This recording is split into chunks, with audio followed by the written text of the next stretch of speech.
அமைதி. யாரை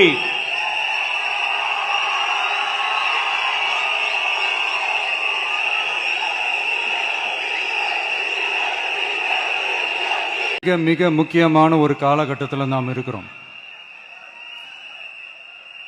நான் ஏன் இதை இவ்வளவு அழுத்தமா சொல்றேன் அப்படின்னா,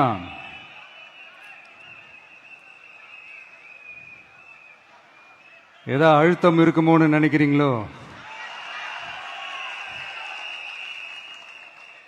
அழுத்தமா நமக்கா?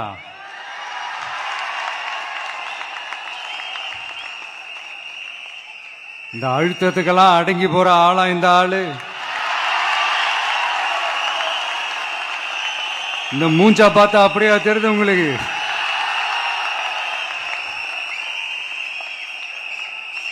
அதனால அப்படியெல்லாம் நடக்காது. அதுவும் முக்கியமா நம்ம கிட்ட அதெல்லாம் நடக்கவே நடக்காது. ஆனா அழுத்தம் இருக்குதான்னு கேட்டீங்கன்னா இருக்குது.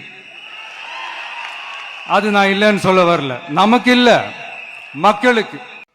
இதெல்லாம் பத்தி நிறைய இந்த ஹேஷியங்கள் ஜோஷியங்கள் எல்லாம் நடந்துகிட்டு இருக்கு இல்லையா? என்னப்பா இந்த விஜய் இப்பதான் வந்திருக்கிறாரு, இவரு கூட எல்லாம் யாரு வர போறா, அவங்க வரமாட்டாங்க, இவங்க வரமாட்டாங்க, அப்படி இப்படின்ட்டு நம்மளை பத்தி ஒரு அண்டர் எஸ்டிமேட் பண்ணிட்டு இருக்காங்கல்ல. அதுனா நமக்கு புதுசா என்ன? 30 வருஷமா நம்மளை அண்டர் எஸ்டிமேட் பண்ணிட்டு தான் இருக்கிறாங்க. ஆனா மக்கள் கரெக்டா நம்மளை எஸ்டிமேட் பண்ணி ரொம்ப அழகா, ரொம்ப அக்கறையா, ரொம்ப தெளிவா, ரொம்ப தீர்க்கமா நமக்குன்னு ஒரு இடத்தை கொடுத்திருக்கிறாங்கல்ல. எப்படி? என் கேரியரின் உச்சமான ஒரு இடத்தை கொடுத்திருக்கிறாங்கல்ல. அதை இந்த நாடே பார்த்துக்கிட்டு இருக்குல்ல.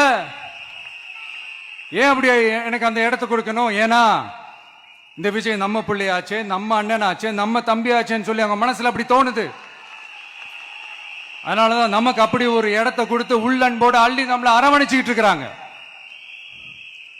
அப்படி நம்மள நம்புறவங்களுக்காக நாம உழைக்கிறதே அது ஒரு பழக்கமாகி இப்ப அதுவே என்னுடைய ஒரு ஒரிஜினல் கேரக்டராகவே மாறிடுச்சு. இத்தனை வருஷமா இருக்கிற அந்த உழைக்கிற குணம் அது எப்படி மாறும்? அதெல்லாம் மாறவே மாறாது. அரசியலுக்கு வந்ததுக்கு அப்புறமும் சரி, ஆட்சி அதிகாரத்துக்கு வந்ததுக்கு அப்புறமும் சரி, ஒன்னே ஒன்னு சொல்ற, எழுதி வச்சுக்கோங்க. இதுக்கு முன்னாடி இருந்தவங்க மாதிரியோ இல்ல இப்ப இருக்கிறவங்க மாதிரியோ ஊழல் செய்யவே மாட்டான்.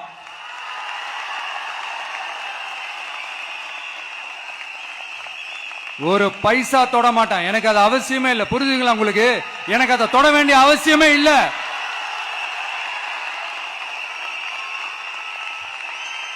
ஒரு துளி ஊழல் கரை கூட படியவே படியாது, படியவும் விட மாட்டான். நீங்க கேட்கலாம், இது என்ன சினிமாவா?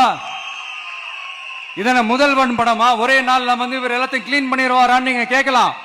ஓகே, பிராக்டிகலா அது பாசிபிள் இல்லதான். But it is a process, right? It is a process.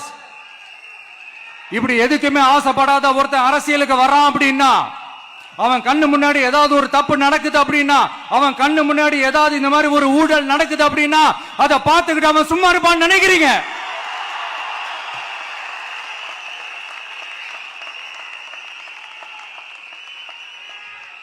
அதனால இந்த தீய சக்தியா இருக்கட்டும், இந்த ஊழல் சக்தியா இருக்கட்டும், ரெண்டு பேரும் தமிழ்நாட்டை ஆண்டவை கூடாது. அப்படிப்பட்ட இந்த கட்சிகளை உண்மையா தில்லா எதிர்க்கிற அந்த கட்ஸும் கெத்தும் நம்ம கிட்ட மட்டும்தான் இருக்கு.